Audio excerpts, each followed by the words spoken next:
For our next example, let's consider the inductance of an infinitely long coaxial cable. So we've analyzed coaxial cable a few times now. We worked out the capacitance, and we applied Ampere's law to look at the magnetic field produced between the two conductors in a coaxial cable. And actually, we're going to leverage that result here. So shown in this sketch is a coaxial cable with an inner conductor of radius A and an outer conductor of radius B sketched on the coordinate system.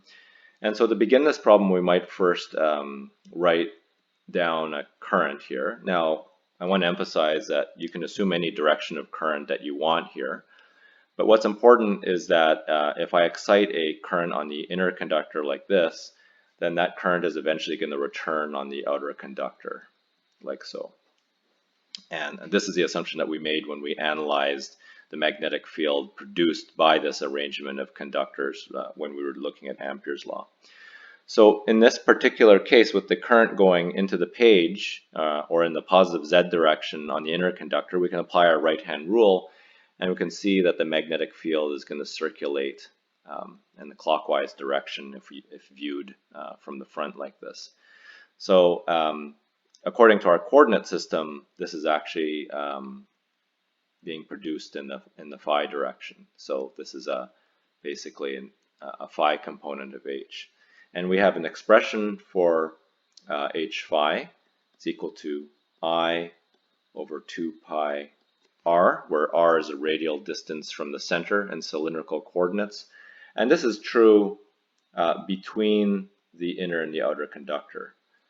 And that's where the magnetic flux is being generated for the purposes of our inductance example. So we're not going to be concerned with the magnetic field within the center conductor. And of course, the magnetic field outside of the coaxial cable is 0. The other thing that we're going to do is ignore fringing effects. So we are effectively doing that because the inductor is infinitely long, so we don't have to worry about H having a Z component or a radial component. Okay, so let's move on and find the magnetic flux density. I'm going to write this in vectorial form, so that's just mu times H. So this is going to be mu times I over 2 pi r, and let's attach our unit vector here, phi hat.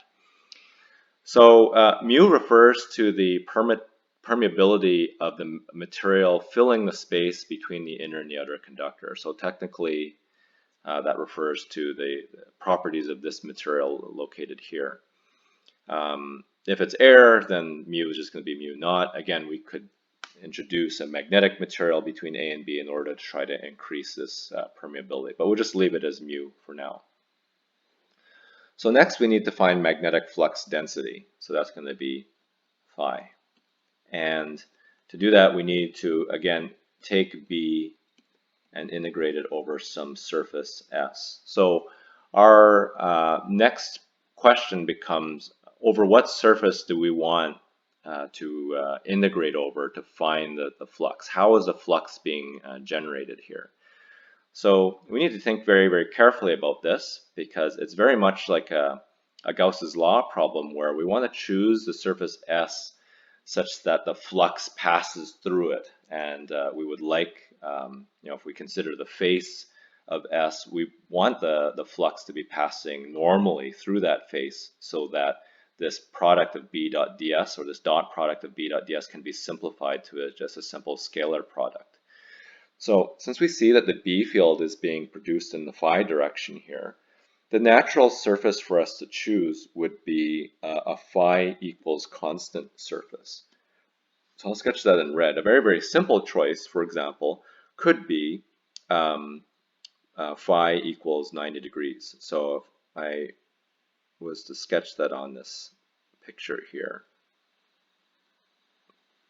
this plane is phi equals 90 degrees because that's phi equals 90 degrees is the YZ plane, right? Now, technically, phi equals 90 is semi-infinite, but we actually know that the B field is only non-zero in this plane over a very, very small region. So let's say that the inner conductor ends here, and let's say that the outer conductor ends here. So the magnetic flux density is only non-zero over this region. And according to our diagram, it's going to be cutting through this surface in the downward direction at phi equals 90, right? Because our magnetic field is circulating in the clockwise direction. So at the exact point of phi equals 90, it's passing downward through our surface S. Now, I want to note that you could choose actually any value for the phi equals constant plane, and this would be true. For example, if I chose phi equals 0, that's the xz plane, and the B field also cuts through normally at phi equals 0. Or you could choose phi equals 45 degrees or phi equals 27 degrees. You could choose any surface you want because the B field is always normal to that surface. So for convenience, I'll just leave it as we've shown here. This is the phi equals 90 degree cut. So if we look at a differential area element inside of S, and I'll try to make this clear here. What can we choose for ds here? Well, this particular differential area element, if we zoom in on it, and I'll draw a clearer sketch over here, well, the width of this differential area element is d rho, or sorry, dr. dr is our radial direction and cylindrical coordinates, and the length of this element is dz, right? Because this is going in the z direction. So this is the one differential area element that doesn't have an additional term r, like r dr d phi or something like that. It's just simply dr by dz. And I can choose this surface element to also be oriented in the phi direction, right? Which is going to be downward at phi equals 90. That way, this dot product of B and ds are parallel, and the dot product will essentially disappear between the two of them. Okay, so let's compute phi. So if we look at our differential area element, it's dr times dz. So z is going to be integrated from, let's say, we can see that our cable begins here. Let's say that this face here is z equals 0. And let's say that this face here is z equals lowercase l. So we're going to integrate from 0 to l. Then we need to integrate rho, but we know that the magnetic flux density is only non-zero between r equals a, which is the inner conductor, to r equals b, which is the outer conductor. And then we'll put in our expression for the B field here, so mu I over 2 pi r phi hat, and then we will dot this with our differential surface area element, which is dr dz phi hat. So our dot product is going to disappear here. It's going to be equal to 1, and we're just left with a scalar product. So this is a pretty easy integral to evaluate.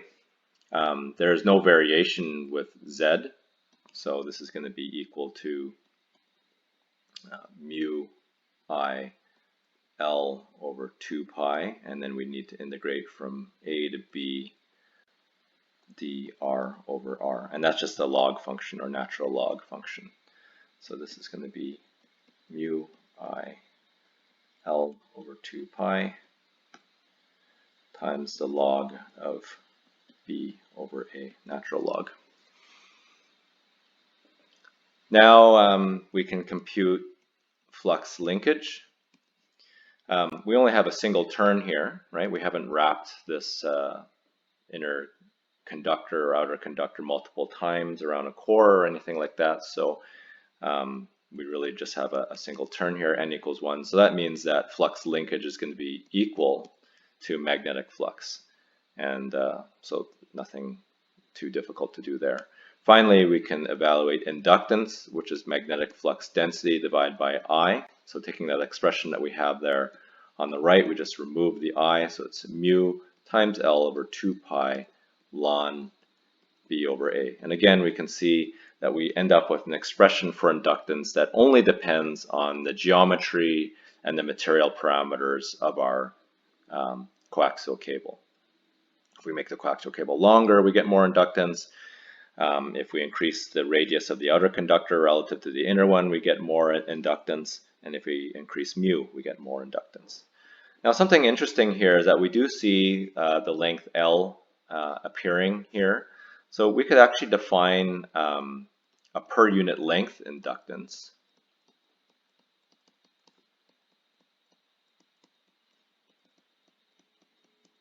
And we might call that L prime, which is simply L divided by L. So then we end up with just an even simpler expression, mu over 2 pi ln B over A. And it's going to have units of henries per meter. And this makes it even more obvious that the inductance is distributed evenly over the length of the coaxial cable. And this concept, while it might seem a bit obvious here, is very important when we talk about AC, or alternating current behavior of a coaxial cable, which we'll do later when we talk about transmission lines, because the fact that the inductance is spread out over the length of the transmission line leads to some interesting effects that we will see later on.